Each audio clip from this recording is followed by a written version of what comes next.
Hey guys, it's Michelle. Is anybody on?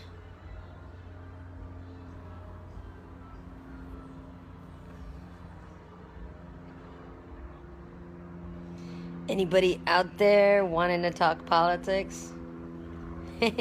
Yeah, we get some love. Yo, what's going on, people? Hi.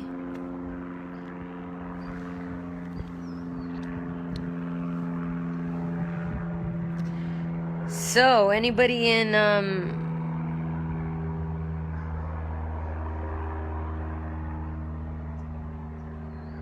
they're coming in. Anybody got their perspective on this election? Want to share their views on what their frustrations are and what they're feeling about this craziness in America? What's up, guys? Oh, we're getting lots of love online. I love all the hearts. So who's everybody voting for and why? Come on. I want to hear you what you got to say. Don't vote. Damn, Bryant. That's a gnarly way to look at it. I don't want to be a fly on the wall. I want to count. Saludo de Mexico. How's Mexico feeling about this election? El egoísmo y la maldad domina el mundo y nadie puede hacer nada con el dinero, todo cubre. Who is that? Salvador Martín López. Damn, that's pessimistic, papa. Come on. I know some of you have some hope in you, right? Don't do it. Wouldn't vote for either. Donald. So why Donald, Gilbert? What's so good about him? I can't vote. I don't live in the U.S. Oh, right on. So I got one voting for Hillary and one voting for Trump. Nobody's giving me reasons, though. What's going on, guys?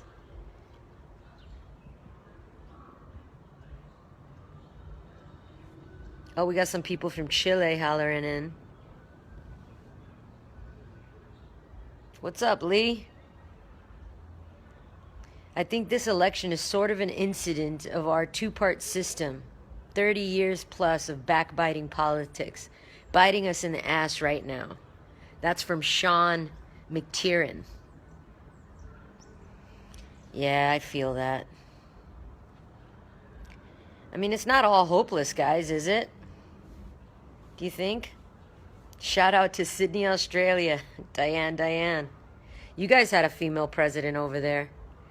I feel bad. After she got elected, man, they destroyed her. You know, you think being a chick president is making it. Once you're there, that's when the real punishment starts. That's when the real machismo comes in. Australia ought to know.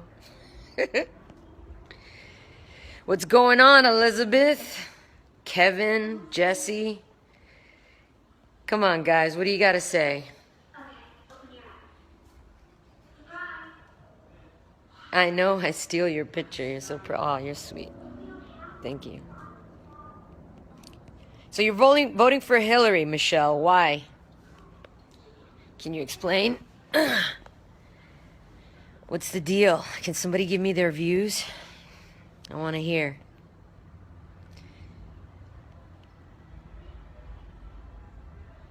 I think they're both terrible. They talk like children. Erica Kun. Yeah, I get you, man. I hear that. I'm voting for Hillary Clinton. She matches more of my beliefs. What are your beliefs, Mandy? I just want to get a feel, man. I'm going out there to vote tomorrow for the first time, and I'm 38 years old. So I just wanted to hear what everybody has to say, you know? I've heard lots of flank, against Hillary and corruption and all this stuff, and I've heard of a lot of flack against Donald Trump for, just being a businessman who's gone bankrupt 6 times and won't know anything about running an international country. And, I just want to hear what you guys have to say. Saludo de Peru. Damn, we got Rome, Peru. Come on, guys. I want some people that are going to vote or not. They build a 10-foot wall. There will always be 12-foot ladders. Melanie Nava. Yeah, that's true. What about them tunnels, man, that the cartels use? I'm like, you're talking about a wall, man. Don't they use tunnels to get in? If you're ever in the Chicago area, I'd love to show you my truck. I'd fit it in the FF movies. I'm voting for Trump because I don't trust Hillary to be honest. And I want someone who's not a career politician. Something new in the fray. That's from Michael Ross. I respect that. I get where you're coming from. Do you know what you're signing up for, though? I don't. I don't know what would happen if Trump became president, I feel like his promises of cutting down taxes, for everybody is going to cost a lot of money. And I don't know where he thinks he's going to get it from. We're pretty much living from quarter to quarter. And there's a lot of jobs on the line. And when somebody says something like that, I want to see the policies that would make that work. And he just never has that. He just tells everybody what he feels, and that bugs me. So I'm still not in a Trump camp. And I love Hillary, even though everybody thinks she's crazy. There's something about what she represents that I'm down for so far. You're voting for Hillary. Don't vote for a woman hater. Casey Young, why would you say that? Why do you think she hates women? She's the only one who stood up for women in the international stage in the 90s. She fought for us to be represented as human beings for the UN. She flew all the way to Beijing when nobody would touch China as the first lady. She doesn't hate women. I want reasons, guys. Don't just tell me you hate people and then don't give me reasons. Come on. I want to hear your voice. You're my woman crush. Hello from Phoenix. What's up, Shana? It's hard. Neither one is great, says Angel Carrier. I get you, girl. I know it's not the pick of the litter, but it is what it is. My favorite Fast and Furious cast member. What's up, Mason? I can't support someone who's directly responsible for the death of American servicemen. Well, in that case, you couldn't support half of the people in politics. They vote us into wars all the time. And I don't see anybody flacking the other Secretary of States who've had way more deaths, American deaths, under their belt than Hillary did. So that's not a good argument for me. Skilmaris Navarro. We're all doomed. LOL. I already voted. Who'd you vote for, Skilmoss? Skrillmoss. LOL, she is. Give me a vote. Don Riel Grigoras. Anthony Baggio. Bellissimo. From Italy. Allora. How's Italy feeling about this shit show election? We've had a female president here. Argentina. Smart as hell, but crazy as fuck. Oh. Yeah. Vote for Hillary, though. She's smooth and on point. Much love from Argentina. How's the economy doing over there in Argentina? I remember hearing some stuff about it in The Economist. Rosalind Tizano. We know Hillary won't. We know Hillary. We don't know Trump. Guess you could say that. Rolando Sanchez. Looks like you're more sporty than cute. But you're not sharing your views on why. We need 8 more years. Oh, wait. I wanted to finish that. We need 8 more years of Obama to the 10th power. Rolando Sanchez. But you're not sharing your views on why we need 8 more years of Obama. Well, the thing is that if you recall correctly, Hillary isn't exactly Obama, you know? And, there are a lot of things that she would have done in the healthcare pushing the bill that probably would have been different. You remember that bill, Obamacare, was rushed. I mean, he's basically trying to secure, health care for people who have literally been, these are the types of people who become bums in the street because they got struck with sickness, their insurance won't cover them, and then all of a sudden they go from living a really happy middle class life into walking the streets and being homeless because they can't pay their insurance bills because they got hit with a disease that the insurance won't cover. So his reason was a really important reason for Obamacare. And creating, because that kind of stuff shouldn't be happening in America. But we do have the highest drug prices, and those are trillions of dollars from pharmaceutical companies that go to pay taxes. So there's a lot of lobbyists in Washington who want people to be sick because it's in their trillion-dollar best interest, and it's in the government's interest to kind of keep them happy because they make a portion of that trillions of dollars that they make in taxes. And that, builds roads and, funds for government buildings to stay up and polished and for the America that you love so much to be what it is. So there's a lot of politics involved on how Obama actually had to push to get Obamacare. I'm sure that a lot of those decisions that I disagreed on Obama on were decisions that he made to appease the Republican Party so he can push the bill through as fast as possible. Now, that sacrifice cost the planning of a really great system. And that's why you got a really crappy system that everybody across America is complaining about and knows does not work. Even Bill Clinton admitted it. But what I love is that Bill Clinton admits it, and obviously him and Hillary are talking about what's wrong with it and how to fix it. And not just get rid of it and go back to the competition system. The competition system doesn't work. Insurance is a situation where literally these guys are like stock market guys. They look at the numbers, they run algorithms, they look at the sickest states. And in the sickest states, they have to, raise the bar on the amount of young, healthy people that they have on their insurance plan so that they can pay for all the sick people. And there are certain states where they have epidemics like heroin epidemics and you've got AIDS breakouts all over the South now because of this new craze with heroin and stuff like that. And there are certain areas that, mostly densely populated poor areas that are suffering the consequences of bringing a burden to these insurance companies. And even their insurance can't cover it. So it's a system of numbers. And when you guys talk about why should everybody pay for everybody else's health care kind of situation, it's to create kind of like a better life for people so that they're not thinking about something like their health when they should be thinking about living, working, and dreaming.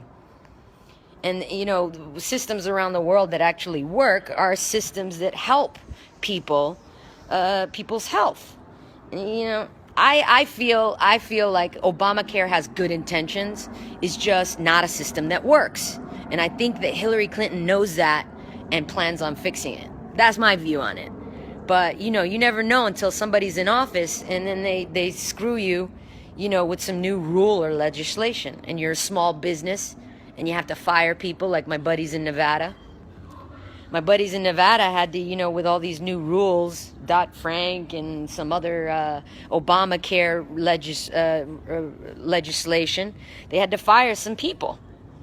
And it was sad for my buddies, because they're upper middle class. They have their own business, but they pay their guys good. If you pay your guy a certain tax bracket, then they have to pay a higher premium on their health care. So it's really hard to find a way to pay your guys good so they can afford how to live and have health care. That's why I'm talking to you guys. I want to hear what your views are. But I don't think that Trump's the answer. Just saying, hey, let's go back to the old way. That's not the answer. There's 20 million people at risk right now who have, health care right now. And even though it's a really crappy system, those are people that, whose lives are on the line. You can't just drop things like that.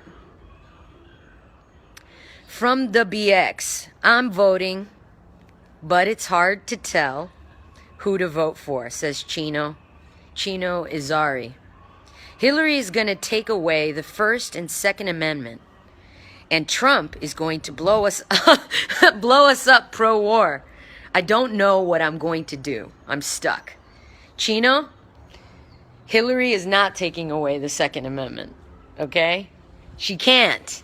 you just can't walk into, Washington. That's why you have Congress and you have Senate and you have all of these different constituents to stand up and say, hey, these are my rights and you can't take them away from me. And there's absolutely no way that Hillary Clinton is going to take away guns. If she was, I wouldn't be voting for her because I love guns. I live in the hood. There was actually a death in front of my house over the summer. I want a gun in my house so that I know that if anybody breaks into my home, I'm protected and whoever's in my home is protected. And no one's going to take that right away from me. And Hillary Clinton has already stated that she's not. Now, are you going to be able to have, will I have to give up my M5? Maybe. It is an assault rifle. Do I need it here in the hood? I mean, am I looking to sniper somebody from like 200 yards away? Not really. So I'm good with my shotgun. I'm good with my handgun, I'll be all right. I'm not worried about Hillary taking away my guns, that's for sure. Yeah. I researched her views on that, and that is erroneous. But I get why you're on the fence. It is gnarly. You don't know who to believe. Both of them are liars, it seems, from all of the history. People saying things and then it not being what they said. I get what you mean. All these ladies and gents who said hated Hillary, they are either jealous or pathetic. That's from Gloria Segato. Lina Duque, hello from Colombia. What's Colombia feeling about this election? Letty, you're my favorite. Can't wait for Fast 8. I'm voting for Hillary, no options. Annie Bermudez. Hayward Powell. Donald has given neither details nor specifics on a plan. That means he doesn't have one. He's also way too close to the Klan. Do you want the KKK in the Oval Office? Wouldn't be the first time, that's for sure. It says Hayward Powell, okay. Christopher and Amelia Escobedo. I want to hear your badass thoughts about her. Preach, baby girl. You're funny. Oh, no, man. Hey, I'm where you guys are, bro. I know as much as you. I've got the news. I've got, the history that I can research online. I've got the policies that she's got listed on her site. I mean, if there's anything that the Trump campaign has going for them is the fact that they have the House. So if there is a view that Trump has that the Republican Party happens to agree with him on, things will start moving fast on whatever that is. Hillary Clinton becomes president, that means that it is the beginning of a battle. The battle will be to get more Democrats in the House and Senate, because we don't want her to be considered a lame duck president the same way Obama was, just because every single idea he had was shut down in the Senate and in Congress because of they were outnumbered by Republicans. So, I mean, you want things to move fast in the wrong direction, go with Trump. You want things to move slower in the right direction, go with Hillary. I mean, I don't know. I do know one thing. I know that she's going to fight for equal rights for women. And, if there's anything I love in this world, it's women. And I don't mean that like in a gay kind of way. I mean it like seriously, like just had some powerful, strong, beautiful women who represent everything that it is to be human and to live on this earth. And I hate the idea that still today, in the age of internet and technology and through all the vast evolution that mankind has had, that we still have problems where guys actually think that girls don't have the mental capacity that men do. And I think that that is something that shows in the way that checks are written in corporations. The fear that a woman's going to get pregnant and leave for 6 months scares a lot of CEOs from hiring women as CEOs. And I think that that stigma needs to go away, because we're all human. And there are some women out there who are just dying to get out of their cave and explore what it is to be human in this place, and really make art and do all these things. Fill the museums with art that's coming from women. Fill the movie theaters with films that women write and direct and produce. And I don't think that any of that kind of stuff can really happen as a movement, as a renaissance, until there is legislation that makes women equal to men on the pay scale. And that's another reason I'm voting for her. That really bugs me. I can't believe that today, 2016, a girl will get paid less than a guy for the same job. It's absurd to me. When women mature faster, and and because of the fact that we mature faster, that means that women are more responsible in the home. That means that the money that you give to women, if you look at Muhammad Yunus and microfinancing and all the research that he's done around the world, you'll see that when you give women money, they spend it on the home and on the family. And most men, in the developing world will spend it on gambling and other women. So where's your money better invested? You know what I mean? But yeah, there's my view on that. Exactly. She's a bit dodgy in her interviews, but her policies for education and for helping the middle class give me hope. She's intelligent, and she has the balls to do what needs to be done. Yvonne Contreras Miller. Yeah, right on, girl. No, I feel that. She's not a talker, dude. You ever had that friend in school, who's just not really good at being charming with people? Almost as if the person had, like, Asperger's. I had a couple of friends like this growing up. And, I had to defend them in school. Because, they're not social creatures. Some people are introverts and some people are extroverts. A lot of people would say that George W. Bush was really, really stupid. And they couldn't believe, the kinds of things that he would do and how he would speak and how he seemed to be so dumb. And the truth of the matter is that the guy, is a graduate from an Ivy League university. He has a wonderful education that most people dream about. And he's just horrible at speaking in public. Whenever he gets in front of people, he just turns into like a 5-year-old. And it's hard for him to really, announce himself and be... Some people are like that. And I think that Hillary's got, a little bit of an issue with the communication thing. She's a litigator. She's got a history. She's a scholarly individual. She can get into an argumentation ceremony with the best of them. But and making points and drilling in, her views are that's the way she communicates. She's like a mathematician, It's just not relatable, and people kind of look at it like, eh. And there's also that there is a sense as well of this kind of condescending tone that may come across, but I don't believe that she's trying to be condescending. I think she's just really smart, and sometimes it's frustrating for her to talk to people who aren't. And I know a lot of people like that. Some of my friends who are like that actually have Asperger's, but I don't know what her call is on. I don't think she has any of those kinds of disorders, but she doesn't need to talk. She'll get the job done, says Angie Lopez. Chris Suggs. I can't vote for Hillary. Why, Chris? She's a con artist, says Rodney. Look, the whole Clinton Foundation thing had me in a whirl. It really messed my head up.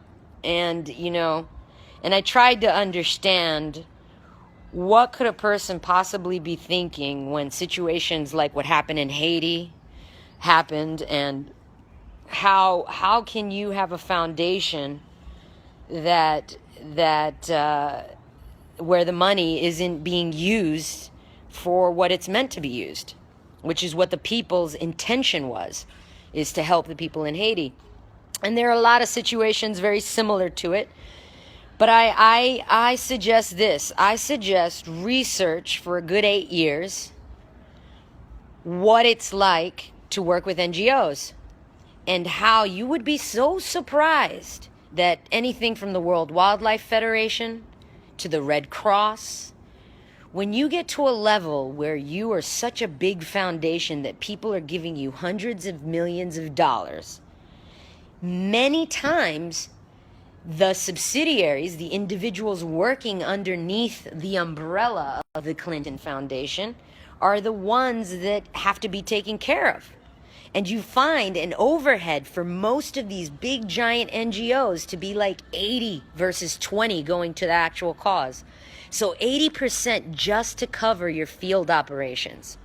So that means that you're paying 80% for people to work for you, for people to, get the word around, for people to build relationships, for people to go on the ground and take flights here and take flights there. Everybody's got their own lifestyle.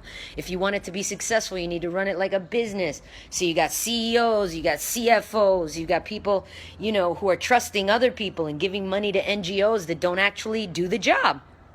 And so it's a lot of people involved, and I wouldn't necessarily go and straightforward and point to Bill and Hillary and blame them for everything that happened with their foundation, because their foundation wasn't the end-all be-all of their lives.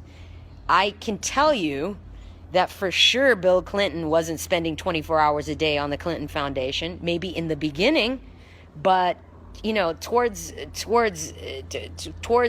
most of the controversy, that the foundation itself picked up legs of its own, and it had its own individual employees and workers who are all solely responsible in many parts for what happened there. So I don't want to point the fingers to her, because I've been researching NGOs for 8 years, and I've seen a lot of people that I believed in, and a lot of symbols and amazing organizations that I thought were giving, money to animals and saving people from diseases, turned out to be, not really doing the money's worth of the job. And that's just bad management. I don't want to blame them for that. And what do we got here? How can she support her man, Bill Clinton, and his buddies? Ooh. Oh, you're getting deep, Alan. Well, I can't rush like that and say sex ring. That's gnarly. Yeah, there's some stuff on the internet. You can definitely find it if you're looking. I'm one of those people who freaking hates the idea that her husband in any way, shape, or form can taint her from the presidency. It's like, that's her husband. You know what I mean? It's like, it's not her. She's not the one who went and slept around. She's not the one, who was in the Oval Office at the time in power making those laws. She's supporting her man because, she loves him. And she's supporting him because she knows his heart is good. And on top of all the bullshit that you could say about Bill Clinton, the guy has been really a great, great, great foundation towards the community. He's been a reacher. Bill Clinton was our first real black president. And it's sad to say, because a lot of his legislation locked up a lot of people, like his 3-strike law. That 3-strike law caused the prisons to triple. He admitted it. He looked at the law and admitted what it does and says something needs to change. This is what I'm talking about, guys. I'm talking about people admitting what they're doing wrong and saying we are going to do something about it. The fact that Hillary Clinton came out and she was like, listen, This is it's the entire system that needs reworking. And she actually went through and showed what's wrong with our prison system and why it's discriminatory towards the poor. And I don't think that Donald Trump is going to do that at all. He's going to be like, the law, we got to respect the law and the cops and I love good cops. I love good military men. I'm a big supporter of guns, and I'm a big supporter of following the law after my 20s. You know? But you gotta show a little bit of lineage, a little bit of rope to the poor. The poor communities are in disaster areas with no inspiration anywhere. And I feel really, really sad at the idea that a guy like Donald Trump will be like talking about like, yeah, we got to enforce the law and we got to get our inspiration back on the cops. It has nothing to do with any of that. It has to do with legislation, federal legislation. Get rid of all the laws that lock up Black and Latino people in the ghettos for no reason. A white person goes and gets locked up for 4 joints, and a black person gets locked up and they go to jail for 4 joints. They are doing separate amounts of time, and this is institutionalized, okay? And the 3-strike rule has ruined so many people's lives. To be locked up for your entire life just because you were a screwball in your 20s, I mean, I could have fallen a victim to that many times. I think it's awful. People need to be given second opportunities. So I'm not down with Donald Trump's policy on cops and on the law, because he basically saying, you cops run it, you're the biggest gang in the United States, and I'm going to let you do your thing because I love you and I respect you. And I say, I love cops, I respect cops, but the federal government laws need to change, and where their money goes and what their incentives are need to change. You know, stop giving freaking all this hundreds of millions of dollars to prisons and then giving cops a reason to fill the prisons so that they get more money. I mean, you know that the precincts actually rely on the federal government for money, and when they start locking up more people, they get more money. So it's kind of an incentive-based system that keeps feeding itself to lock up minorities in poor neighborhoods. And I think it's sad. And that way, nobody's ever going to get out of the ghetto. And being somebody who got out of the ghetto herself, I'm a big advocate for any laws that can help the people who are in the lower rung of things. So that's another reason why I'm voting for Hillary, because she actually admitted what was wrong and said that she's going to work hard to change it. You know, and she's got 4 years to try. And if she doesn't do anything in 4 years, then, you know, then I'll change my views on her. But at least she's mentioning what the real problems are and how exactly she's going to attack it. And to attack it from federal legislation, that's amazing. I mean, that's how you fix the problem. Just get rid of that freaking the stage 1 drug law, and boom, you got 70% of that population out of there. It's like, it's so stupid getting locked up for a joint. What world do we live in? All politicians are crooks and liars. They have been raised by big money to know how to lie and steal from the public and do it well. Crooks and liars, says Veta Bolez Smith. Aw, babe. I really hope you don't feel that way about everybody. How can she support her, man? So what else do we got? Why can't PR vote? Says Angel Luis Velez Jr. All right, well, my dad was an independentista in Puerto Rico. And that's a party in Puerto Rico that wanted Puerto Rico to be independent from the United States. His reasoning was he saw what happened when American government would go. He saw what happened in Hawaii, basically. And he wasn't happy. And he thought that, you know, that a culture that's coming into gentrification needs a process to identify themselves and their own culture before they gain the support of another culture. Because if so, then that culture that is supporting, you know, in this case, Puerto Rico, will in some ways handicap that group of people from being independent and learning on their own how to live in this new world, which is the economic world that we live in. By the way, the god now is money. So in Puerto Rico, they came up with a law called, they came up with a union with the United States, which is called a Commonwealth. And Commonwealth is pretty much what Britain had with the EU, which is where, well, Britain's was different because they're smarter. And, they've had thousands of years of civilization to really home in their system properly. And Britain had their own currency. But America, in Puerto Rico, we decided to give up our currency, and we decided to become a Commonwealth, which is where we're part of the United States. We get all the benefits of having a passport and everything, but the United States cannot impose its laws, rules, and restrictions on the country. Because of that, because we don't accept the American judicial system and its laws and its system, then you're not allowed to vote, because then you're not accepting America completely. So the Commonwealth situation is what has prevented Puerto Ricans from being part of the judicial, electoral process. So, yeah. PR can't vote because we're a Commonwealth. Standing Rock.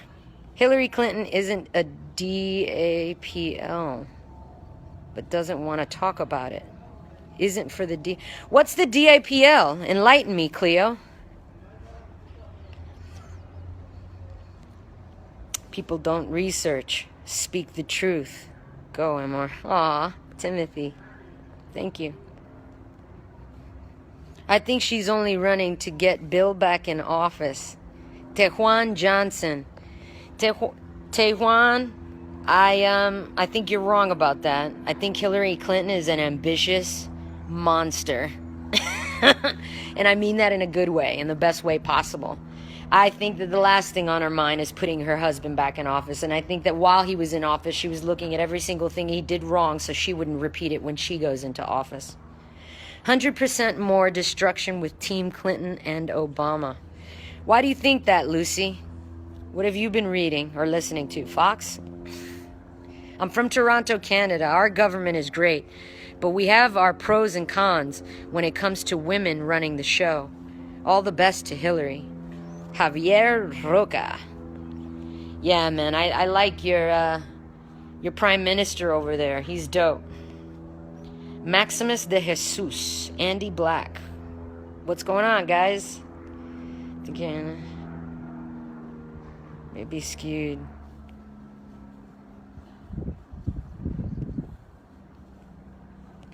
Yeah, I understand, Mark. I think you're an awesome actress. I just think that your perspective in some issues may be skewed. You make plenty of money and don't have to worry about paying for health insurance. What's your take on Obamacare? Health insurance premiums are going up starting at 25% next year when she gets in office. Yeah, that's the first thing that she's gonna start working on, and she's mentioned it. Her husband's mentioned it on the campaign trail. It's just taboo to talk about the problems with a system that everybody's been opposed to, for the most part, over the course of the last 3 years. But I have money now, but I know what it's like to eat rice and freaking eggs. I know what it's like to live poor off of welfare. And I know what it's like to be in a hostile environment in the ghetto.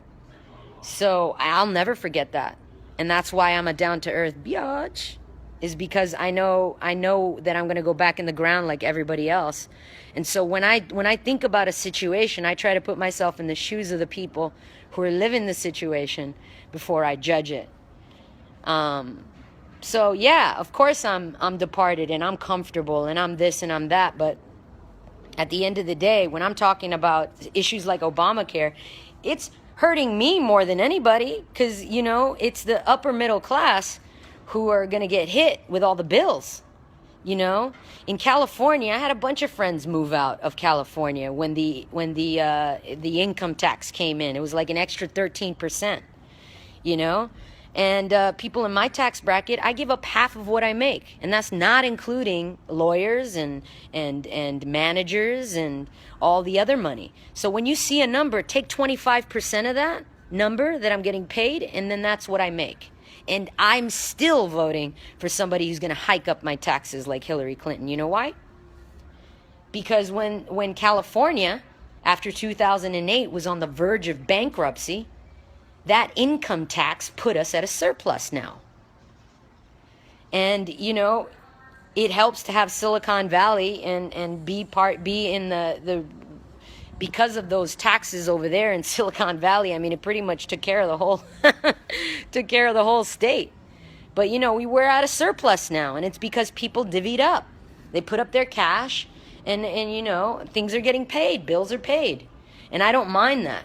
So it doesn't matter where I come from. If anything, you know, I'm the one who's going to be hurting out of the whole situation, because the wealthiest of the wealthy, they know how to avoid tax. You know, some of them don't even have a place to live because they travel around the world, let their businesses accumulate money, station all their businesses in places that don't have, you know, income tax. I'm the one who gets hurt. I'm the one who gets most of my shit taken, not including whatever might go to any kids I have. That DPL pipeline, oh yes, it's being put under the Missouri and it's on Standing Rock in the Swiss land. The Army Corps are building it. They've desecrated the sacred sites, native graves. The pipeline forgoes the treaty with the government. DPL. Yeah, I heard about this, man. Mark Ruffalo's is out there now with the American Indians. Yeah, he's been fighting against that. They arrested Shaylin, yeah. Yeah. Yeah, Haley, I heard about that. That's gnarly. The pipeline situation. You know, at the end of the day, if you look up Mark Ruffalo and you get to see him out there talking about why he's out there protesting, it's really intriguing because he's talking about the transition that we're in right now, where it's like, it's kind of like we are in America going through right now exactly what people went through during the industrial era when they were transitioning from industrial to digital. And we're still undergoing that situation. And right now, Donald Trump wants to take us back to oil and fossil fuels because you got a whole bunch of old dinosaurs who want to keep taking from the land and do it the old way, because we've been doing it for thousands of years, and not adapt to the new world. And adapting to the new world means transitioning from old ways of doing things into new ways of doing things. And that's what that protest is about. Yeah. Hold on one second. Okay. You see the room? Yeah. I'm turning on right now the light. Oh, cool. Yeah. Sorry. Can you show me something or? Okay. Sorry. Perfect. Bye. I mean, if this guy becomes president, you're basically talking about going back 20 years. You're going back 20 years. He's gonna go and cuddle with his dying dinosaur breed of friends who are all about oil and coal. And remember the good old days in the 80s when people just got robbed blind for money and money was easy to make. And these people are feeling like it's the light is dying in their world. The old way of doing things is dying, and I think they're trying to hold on for dear life.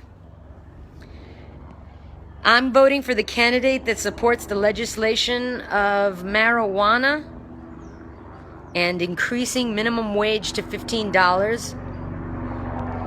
Well, the closest one to that would be Hillary. I don't know about legalizing it, but definitely she's talked about taking it away from a stage 1 drug,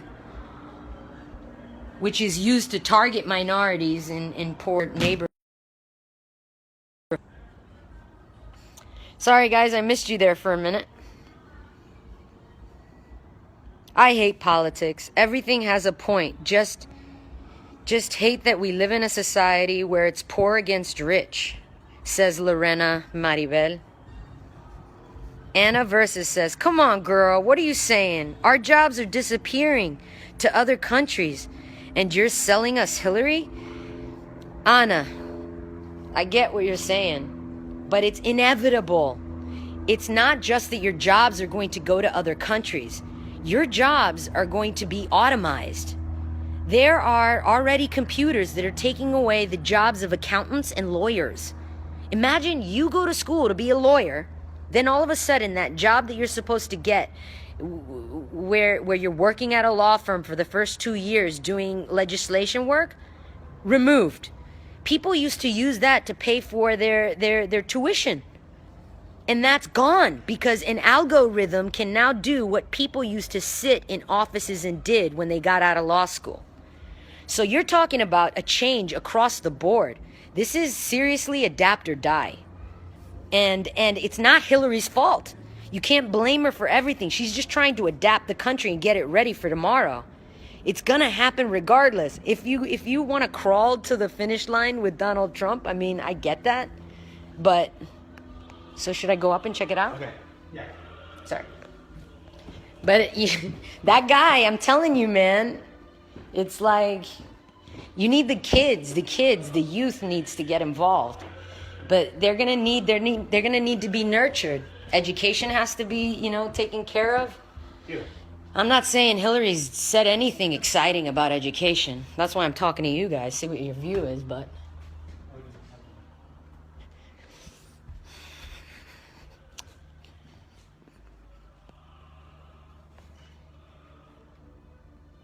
oh, that's cool. So I'll show the colors here. Oh, perfect. Yeah. And the other side's gonna be different? Yeah, but I think tomorrow next week I wait into the line. All right, Special cool. order, yeah. Perfect. And Thank that you, one man. is Sorry, I'm live streaming. Sorry, guys. Unfortunately, millennials are what is killing Obamacare and its price increase because they much rather pay a fine of $500 than buy health insurance. Yeah. With everything that's being introduced, you gotta try things out and you gotta fix things when they're broken. But it's not impossible. That's the problem. I mean, the big problem is when you're not sick and you don't need a doctor, you're not gonna feel the thrust of it until you get into a motorcycle accident or you OD on a bad drug at a party. And that's when millennials are going to wake up and say, oh my God, I can't believe I didn't think about having health insurance. My life has changed now, and I might spend the rest of my life paying for these damn hospital bills. Randall says, she still wants to make everyday living... Hold on. She still wants to make everyday living better with paid medical leave and better wages. Randall Cousins. Desiree Michelle says, it's picking the better of the two evils. Both candidates are and have been bought out. The evidence is all there. But we have better options. And are not reading in between the lines. What are the better options? A revolution? I don't know what you mean. Picking the better of two evils. Daniela. Oh, we got Russia in the house. Hope everything will be okay, guys. Oh, thank you, Valeria. Government force healthcare on people. Yes, I disagree with you on that. I think it's wrong. But I think sometimes people should be given an option at least. This is my problem. My biggest problem is that I feel like I am a Republicrat. There's a big part of me that feels like every human being should pull their own weight and really fight hard to make their dreams come true, but they should also live in an environment that nurtures that. Or why would you be proud of your country, you know, if it's not a country that can nurture you and take care of you and through the ups and downs? I don't like the view of big government, you know, getting involved in everything, because I see a lot of waste. I agree with Trump on that. There's tons of federal government waste, and why should we be giving so much money to a badly run corporation? And I just wish that somebody in the Democratic Party would address the fact that their government isn't perfect, and that every government office isn't efficient and isn't doing the best with the money that they have. I also feel like a lot of people get government contracts and it's kind of like welfare. So like take your schools, for instance. You watch that documentary that Michael Moore did, What Country to Invade Next? And you start to see how other countries with smaller budgets for their schools have better service.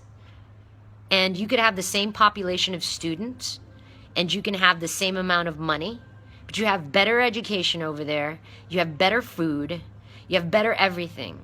And I think it's because government contracts are being used in the government to hire new governors and to lobby and to get positions in government, and it's used as money. Government contracts are used as money. Every major corporation in the United States that is a major corporation became a major corporation because they were at some point in time subsidized by the American government, and it's become a big gang. So I'm a big person. I'm a big advocate for getting money out of politics. So the whole Citizens United movement is something that needs to be addressed, because in schools, for instance, which was the example I wanted to use, you have food companies that are given a 5-year contract or a 10-year contract and sometimes even 20-year contract to provide food for a school. And you know what they end up doing?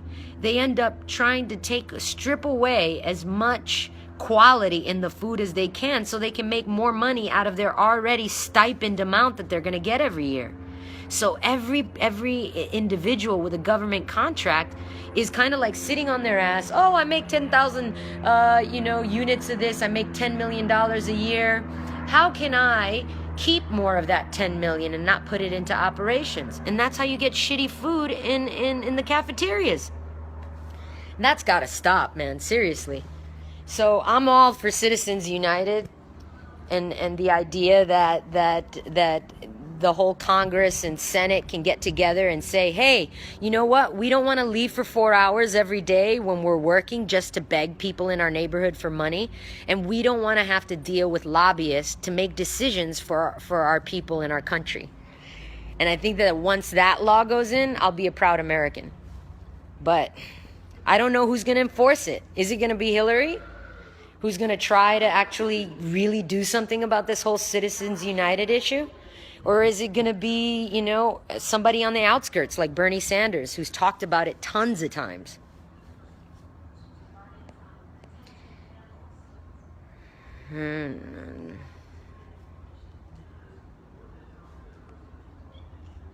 Bill Clinton.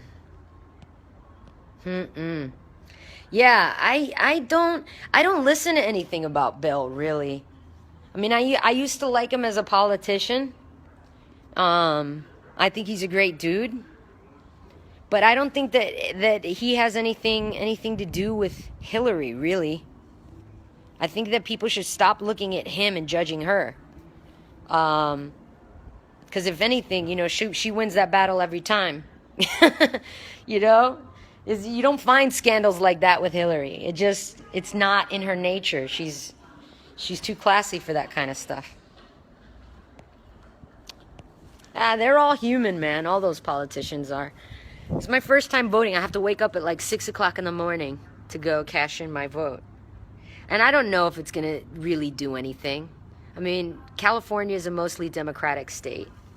I have a buddy who gives me all of these amazing, all this amazing information about the props that are being passed and the ones that are on the line. And So I'm learning about the whole political system. Do I know that it matters? No, I don't. Do I know that my vote's going to count, that I can make a difference? No, I don't. But if I don't get out there and try, then I'll never know. You know? So I'm just trying something for the first time in 38 years. Oh, don't worry, Anthony Johnson. I am supporting her.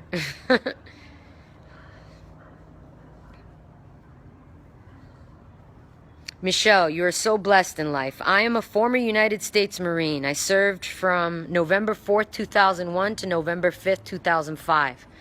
I'm struggling and I have 4 kids. I would love to bless them with a house of their own. Can I help your family buy a house? Robert Donnelly. How could I be of help? You want to contact... Isn't there that show on TV where they build houses for veterans, and they did some houses for Katrina as well? I mean, well, what's your situation, Robert? I mean, a lot of people are struggling in the world, but they have a roof over their head. I'm sure you do, right? You want to buy a family home. So what are you doing about that? What about education? Cost of education is ridiculous. And you can't provide for a family without it. And all the standardized testing and all the other levels is nothing but lining corporate pockets and does nothing to educate our children and their futures. Michelle Lynn Rothrock. Yes, you are so right. Remember when Obama came into power and they hired this girl named Michelle to try to do an overhaul on the education system? It was around the same time where Facebook, Mark Zuckerberg, donated like $100 million to Jersey schools because he saw how decrepit they were. I mean, you know, back in the industrial era, the schools were actually started by the big industrial corporations because they had machinery that needed training to teach. They needed to teach their workers. They needed training, and so they built all these schools so that they could at least teach the workers how to read and write. And now we have this amazing, supposedly amazing school system. Well, in the 1960s, it was on top of the freaking charts. Every country around the world modeled its system after ours around that time. It was like, that's how you create a model citizen. That's how you educate a great person. And it was this amazing education system. Then all of a sudden, in the 1970s, you just saw this.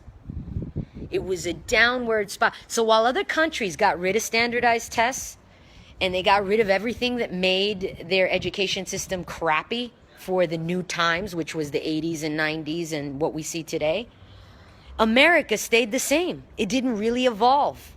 And the education system didn't evolve. And when that chick Obama came, under Obama's administration, Michelle, came in to try to fix things, she only spent like a year there or 2. And it was like, I can't. There's too much red tape, too much government red tape. It's like, oh, you can't fire this bad teacher because she's under a tenure. What? What is a tenure? And how come she's been working for 15? And if she's a shitty teacher, why can't I fire her? It's like, it's a shoot in the foot. It's a shot in the foot. It's a bunch of people who are lazy and are relying on a system that feeds them and gives them money, and that's the government giving them money. So those government contracts, again, I go back to the government contracts, create lazy, inefficient systems, and they rob our country blind of public funds. And you watch that documentary, you will be on the floor. You'll be like, oh my God, I can't believe this. I remember quitting school at 16. I was like, you guys suck, dude. My history teacher in Dickinson High School in Jersey City, he used to read a newspaper and put an article on the wall. And he'd be like, here, you guys study this. And he gave us one test every 3 weeks, and we would literally just sit there and stare at him as he read his newspaper. It was so appalling. But this is going on across the entire nation. And honestly, I haven't heard enough of Hillary on education. I really, really, really hope that people get fired and heads roll when she comes on board, if she does. And I'm glad that the Trump campaign, doesn't matter what president we get, whether it's Donald Trump or it's Hillary Clinton, that both individuals have said something drastic about the education system. I just hope that both of them, whoever makes it to the presidency, really does something about it. Because it's sad. You got all these amazing kids out there adapting to a whole new world, a whole new way of absorbing information. I mean, how do you prepare them? With public schooling? Absolutely not. It's impossible today.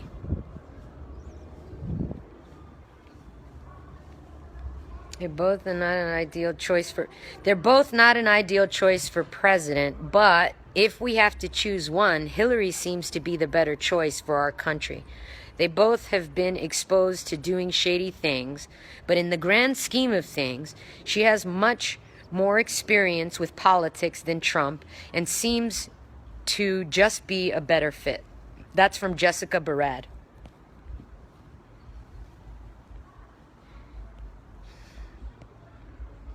Hillary Clinton defended Bill Clinton's rape charges, as you would say. The one holding the ladder is as guilty as the robber himself. Hollywood people don't have to live in the gutter anymore. I knew Paul, and he was way down to earth. I was his bird buddy in 2009. I met him on Sunset Boulevard, spanning due to fan flooding. Right on, T-Bird Shane. I hear you, man. I get what you're saying. Opinions as in third-party candidates like Jill Stein that people are overlooking, and if the media gave them a fair chance to explain their perspective and didn't let big money pay off their outlets, then the whole outcome would be different. Desiree Michelle. I wish you were right about that, Desiree, but there's so much that Jill Stein and the other Green candidates don't know about the way that systems work, that I think that if they ever came into power, they would be overwhelmed by the truth of the web that is America. You have international relations set up in such a way where you would think, oh, we owe all this debt to China. We owe all this debt to Japan. We owe all this debt to all these people. And you think that that somebody would flip a bill or want their money back at some point or something. The idea that the money that's circulating through, government hands right now isn't already spent is absurd. And I think that people like Jill Stein and the other Green candidate, I forget his name, the guy who forgot Aleppo, was like, Syria. I think these people just would be flabbergasted. They would be flabbergasted after that briefing that you get when you become president. You know, the one that made Obama just turn white, where they shot him going in with a smile, and then when he came out after that deeply, confidential briefing that he gets, he walks out and he's like dead white. That's all the shit that no American individual from Middle America or Hollywood is ever really gonna know. And I just look at those two people's faces, and they have really good intentions, but they're not as smart as Bernie. And they don't understand that the politics is joined with money and blood. There's money and blood involved. There's defense mechanisms that are worth hundreds of thousands of people's lives at risk with these decisions. And I just feel like these guys just don't know anything about international affairs. And, Jill Stein talks about, eradicating, 50% of the military. Oh, we don't need it. And I'm like, oh, that's a good, yeah, that's real smart. That's real smart. She just doesn't know what she's talking about. Because you got to remember, your little bubble of America isn't the whole world. We're 25% of what's out there. The rest, the other 75, it's a lot. And I know it seems far, but it's not. And I just feel like the Green parties, they talk a good game, but they don't have any kind of policy to follow it up at all. None. It's just like, oh yeah, we just get rid of this and put the money here. Oh yeah? Yeah? Hundreds of thousands of millions of people will be affected by a cut like that. And there will be riots in the frickin' street. Okay? I don't know. I just think the Green Party is kind of like, I don't know. Options as in third-party candidates. Jill Stein. I hear you, Desiree, but it's just, I love their intentions. I just wish that intentions came with a level of intelligence and sophistication, and that you just had some good game with you. And they just got no game. I look at them and I'm like, okay. So if somebody brought this to the table and tried to have an intellectual conversation about it, you would be like, no, we just do this. Like it's a simple, easy thing. No, it doesn't work like that. You need to know everything involved, what sacrifices need to be made. And she just doesn't, I don't feel that with her. She doesn't seem macrocosmic to me. She just seems like she's living in this little green bubble where everything is paradise if you just look at it through this spectrum. And I'm like, the real world ain't like that. People at Standing Rock, they're not giving an option on pipeline. They're being shot with rubber bullets, pepper sprayed, arrested, and put on dog heels. All they're doing is praying, elders being beaten. This is not even the news. And if it is, like 20 seconds. I discussed with ND and how they are treating us Native people and the government for not stepping up. Michael Mitchell. Damn, dude, that's gnarly. It's that whole transition. Like, are we as a civilized nation going to just keep taking from the land because it's how it's done? Or are we going to rethink the way that we take from the land and try to, harmonize for once instead of just take, build? My problem with resources and Mother Nature and progress, as it's called today, is that nobody looks at the big picture anymore. Not people in government, not big corporations. You go to a place like Gabon and you see all those beautiful animals out there and you're just like, 70% of the rainforest is virgin and all these animals are running to this place. Elephants and leopards, and they're running away from the Congo and they're running away from Cameroon. And it's because of people just killing things to make money, to eat, to survive. And it's like, I just know there's a better way. I just wish that we could figure it out. Like, how do you extract energy without killing the soil and ruining the water? How do you make energy without hurting everything around you? How can you have a drink from a supermarket without creating plastic that's gonna, take 10 years to disintegrate? All this stuff are questions that we're going to have to answer because we're the generation left with the problem. All the people before us were worried about doing was making money. They were just like, this is a system, capitalism, yay! Now capitalism is our god, and the world is sinking on a ship of pollution and its own feces, and nobody seems to care. So the problem of it not going to the press probably has something to do with the elections. But there needs to be a rethinking done. And that rethinking starts in the universities. It starts in the way that Friedman economics is taught. It's like, there's this guy, Michael Porter, I think his name is, and he came up with this new system for teaching economics.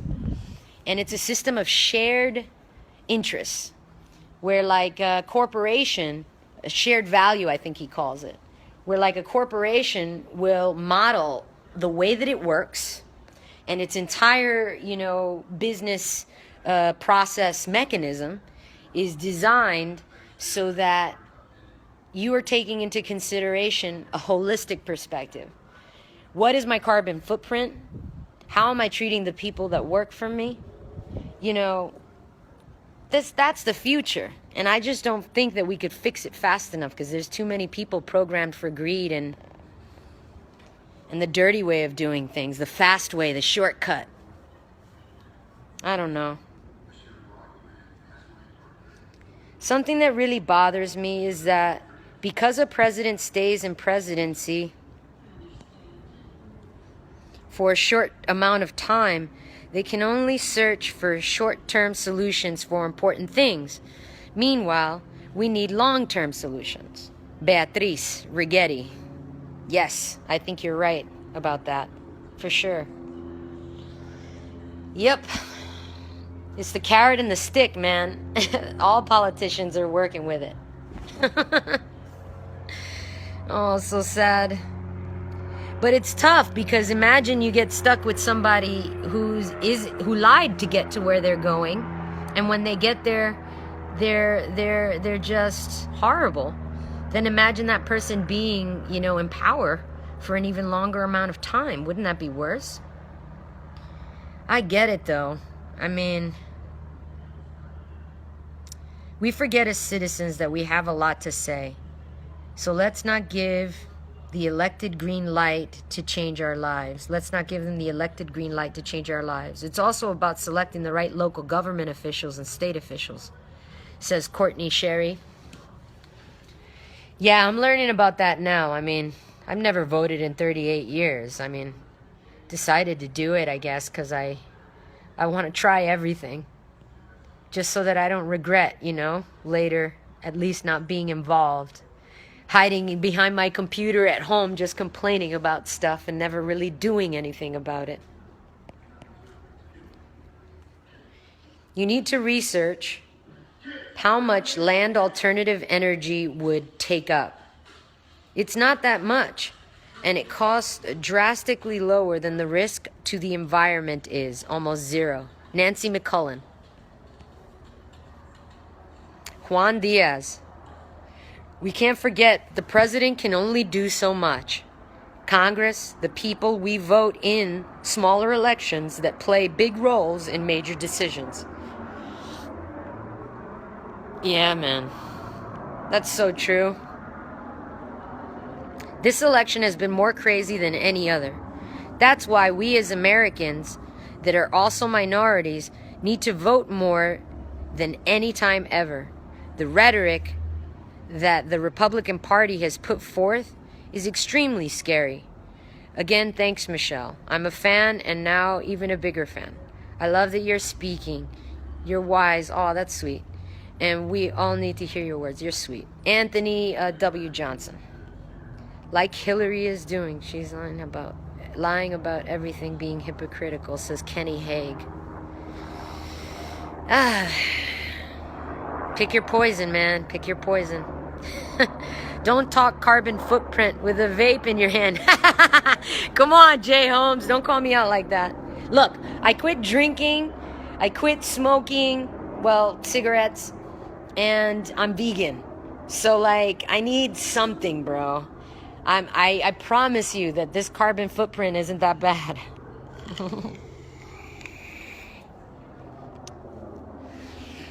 Stand up. Let's stand up, says Andrew Perez. We have a lot to say until they silence us with force, says James Elsis. I'll tell you, one thing that scares me a lot about the three-strike law is not only that it affects, you know, minorities and poor neighborhoods and poor cities, but it's the idea of this three-strike law affecting activists and the Patriot Act and how it looks at activists. If you look at the Patriot Act and you try to find the activist in there, it can be correlated right next to a domestic terrorist. And the three-strike law creates an environment where if you get locked up for the third time for obstruction of justice or community, like, you know, let's say you're peacefully protesting, you know, at the WTO, and then you're peacefully protesting, you know, at Occupy Wall Street, and then all of a sudden your third one, you're peacefully protesting against the Trump campaign, and you know, you happen to get locked up because there was a skirmish around you and people started arguing on both sides. You can go to jail for up to 20 years. Some of these judges are throwing the hammer at activists like they are, and I see the perspective. I try to keep both sides open, and here's what I see. I see a government saying an obstruction to monetary flow. Okay? Obstruction to monetary flow means that company that you're blocking the streets in front of, whether it's a Nike corporation or you're protesting against the Walmart or something, that place pays taxes. And according to, you know, American law, the corporation has personhood. So they have kind of like the rights of a human.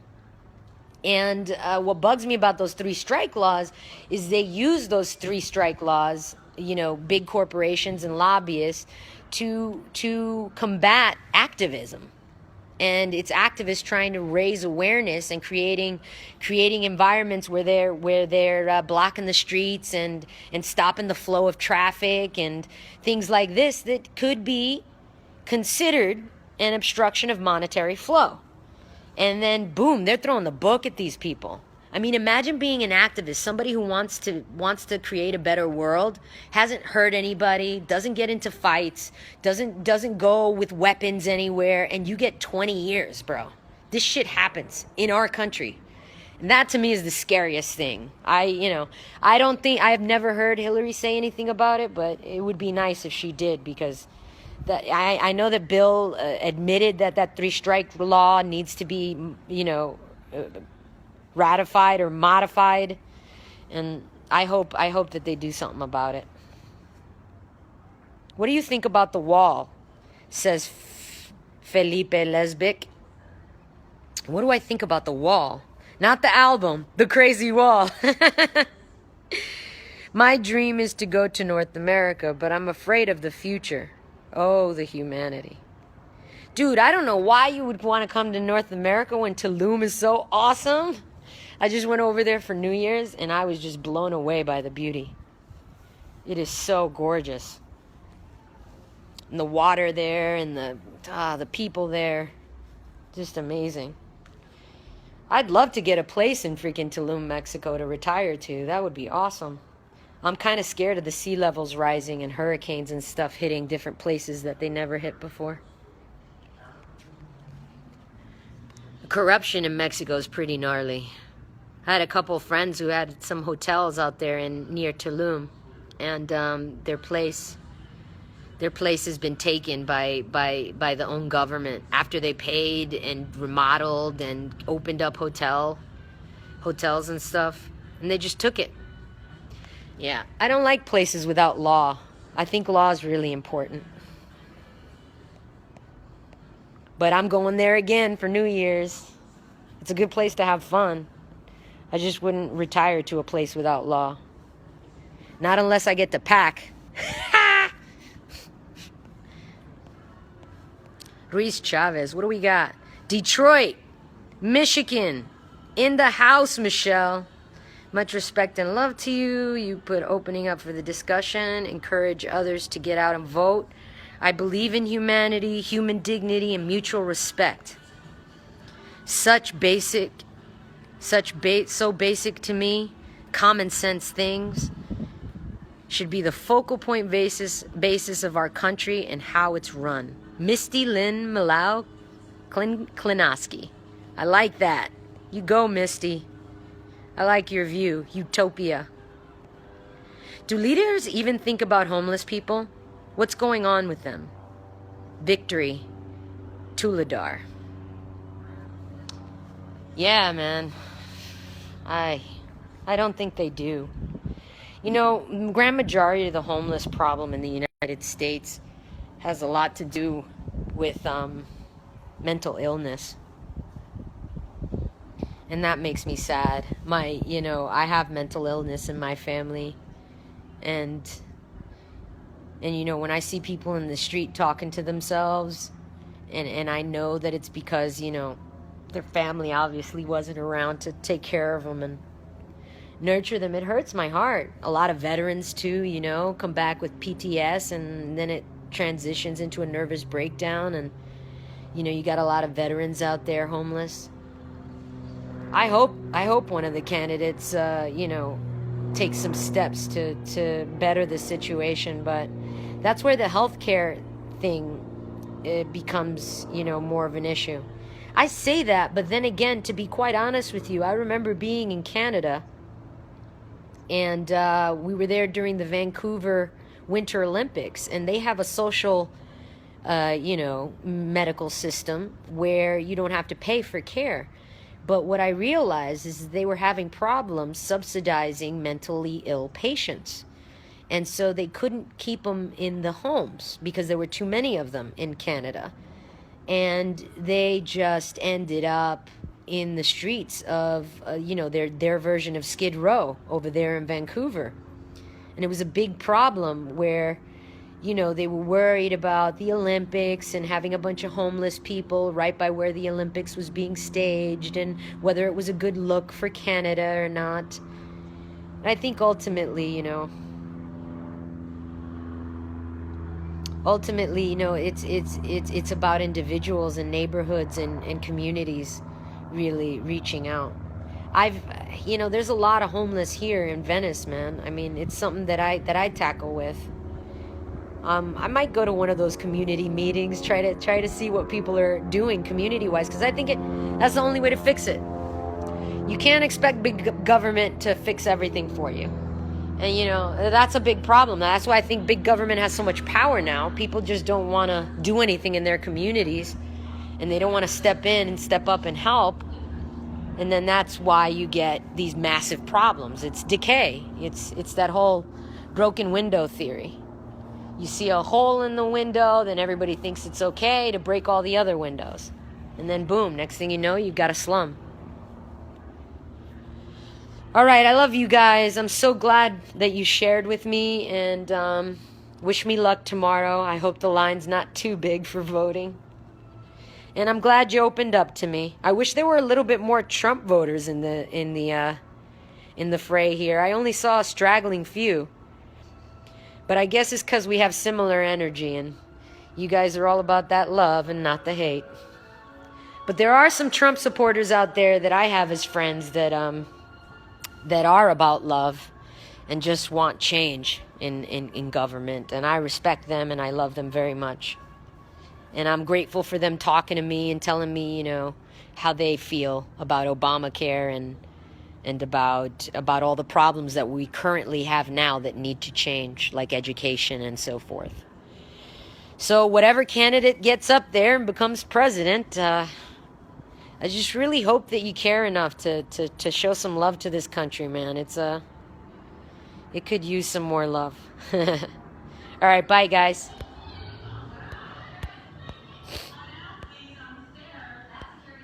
How do I turn this thing off? I don't know how. Oh, wow, it goes all the way down. Bye, guys.